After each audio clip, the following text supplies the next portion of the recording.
Tapi ingat, kita mengajak orang buat baik atau kita nak mencegah kemungkaran, kalau kita sendiri tak buat, dosanya berat.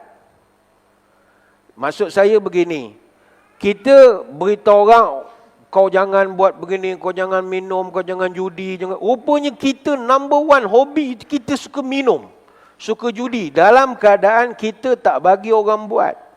Itu kena hati-hati. Orang yang bercakap tak serupa bikin, dia nanti masuk neraka tak sama macam orang lain.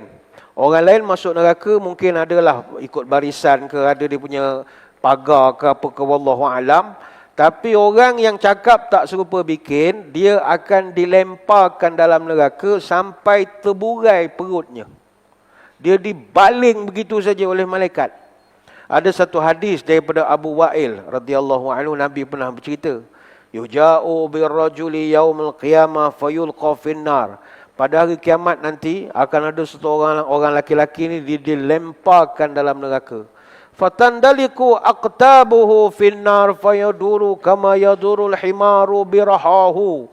Bila dia dibaling dalam neraka, isi perutnya terkeluar isi perutnya, dan dia akan diputar-putarkan dalam neraka itu macam keldai memutar mesin giling. Diputar-putarkan oleh malaikat, dibaling sana, dibaling sini. Fayajtami'u ahlun nar alaihi fayaqulun. Ahli neraka yang lain yang melihat Mamat ni kena hentak begitu teruk, sampai mereka pun heran. Mereka pun bertanya sama sendiri, aku ingat aku dah jahat, ada lagi jahat pada aku lagi ni. Kita pun masuk pakai ikut lain je, ini main lempar ni. Mereka pun pergilah ke Mamat ni. Ai fulan, ma sya'nuka. Encik, dia nak tegur lah. Encik ni apa kesalahan sampai lain macam cara entrance ni? Orang tu pun pusing.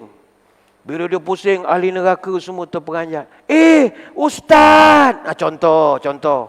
Baik saya sebut profession saya, pada sebut engineer ke, engineer marah. Sebut doktor marah. Sebut DO marah. Saya sebut ustaz lah senang. Ustaz!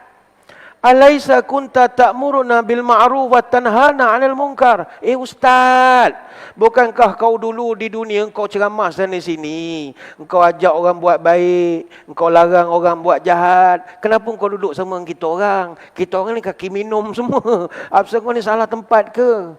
Apakah orang tu jawab? Kuntu amurukum bil ma'ruf wa la atihi wa anhaakum 'anil munkar wa atihi.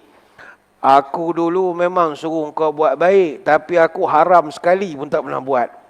Aku larang kau buat jahat. Aku hobi number one akulah. Aku larang kau orang urut kaki dengan amoy. Aku favorite nombor 1 urut kaki dengan amoy. Orang je tak tahu. Patutlah kena lempar pecah perut. Hadis riwayat Bukhari. Jadi kalau kita, walaupun saya sebut boleh dapat pahala tanpa berbuat sesuatu, tuan-tuan jangan take for granted pula. Main suruh orang buat baik tapi kita haram buat baik. Itu tak boleh.